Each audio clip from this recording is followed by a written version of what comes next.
Oh, yeah. Boss, may nakita ka na ba dyan nagja-jackstone? Ano yung nagja-jackstone?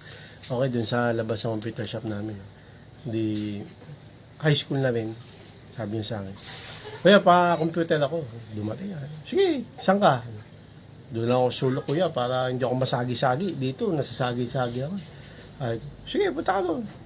Saan bang PC? Doon kuya sa menu, may sulok. Ano ba yan? PC, ano ba yan? PC1? Sabi, PC1 yan. Sa may, sa may dulo. Kaya sala ko lang tong bintana kasi maliwanag eh. Mainit pag sinara mo yung bintana. Sige na kuya eh. Tingnan mo na sa monitor, liwanag oh. Sabi, sige na, sige, sara mo. Yung babalang sara mo ha. Yung diglas na yun, na salamin. Yung taas, huwag mo na sasara. Hindi kuya, ito lang baba. Sara ko. Sinara. Kuya, ito bayad ko. Sabi ko, ilang oras ka ba? 1 hour lang. Ito 10 piso.